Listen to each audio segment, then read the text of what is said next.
നയൻതാര. പ്രഭുദേവയെ വിവാഹം ചെയ്യാൻ വേണ്ടിയാണ് നയൻതാര ക്രിസ്തുമതത്തിൽ നിന്നും ഹിന്ദുമതത്തിലേക്ക് മാറിയത്. ഹിന്ദുമതം സ്വീകരിച്ചതോടെ നയൻതാര എന്ന തൻ്റെ സിനിമാ പേര് താരം ഔദ്യോഗികമായി സ്വീകരിച്ചു. പ്രഭുദേവയുമായി തെറ്റിപ്പിരിഞ്ഞുവെങ്കിലും നയൻ ഇപ്പോഴും ഹിന്ദുമത വിശ്വാസിയാണ്. ലിസി ലക്ഷ്മിയായി. സംഭവബഹുലമായ പ്രണയകഥയാണ് ലിസിയുടെയും പ്രിയദർശൻ്റേതും. പ്രിയനെ വിവാഹം ചെയ്യാൻ വേണ്ടി വീട് വിട്ടിറങ്ങുകയായിരുന്നു ലിസി. പ്രിയനുമായുള്ള വിവാഹത്തിനു വേണ്ടി ഹിന്ദുമതം സ്വീകരിക്കുകയും ലക്ഷ്മി എന്ന പേര് മാറ്റുകയും ചെയ്തു. വിവാഹമോചനത്തിന് ശേഷം ലിസി ലക്ഷ്മി എന്നാണ് ഇപ്പോൾ നടി അറിയപ്പെടുന്നത്. ജോമോൾ ഗൗരിയായി.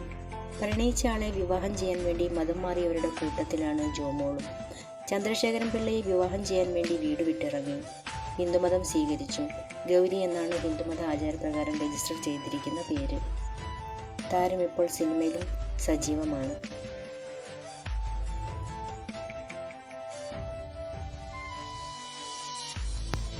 മാധു മീനയായി.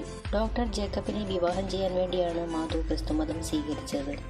വിവാഹശേഷം മതം മാറി മീന എന്ന പേര് സ്വീകരിച്ച മാധു സിനിമ വിട്ട് പിന്നീട് ദാമ്പത്യം തകർന്നെങ്കിലും നടി ഇപ്പോഴും ക്രിസ്തുമത വിശ്വാസപ്രകാരമാണ് ജീവിക്കുന്നത്.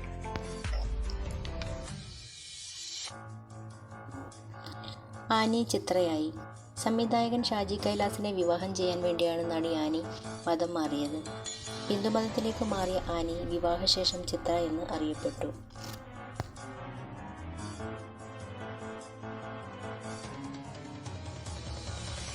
മോണിക റഹീമയായി. 2014 താൻ മുസ്ലിം മതം സ്വീകരിച്ച കാര്യം മോണിക്ക പത്രസമ്മേളനത്തിലൂടെ അറിയിച്ചത്. മോണിക്കയുടെ അച്ഛൻ ഹിന്ദുവും അമ്മ ക്രിസ്ത്യാനിയുമാണ്.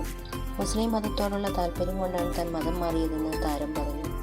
എന്നാൽ മാലിക് എന്നയാളെ വിവാഹം ചെയ്യാൻ വേണ്ടിയാണ് മോണിക്ക മുസ്ലിം മതം സ്വീകരിച്ച റഹീമയായി മാറിയതെന്നും വാർത്തകളുണ്ട്.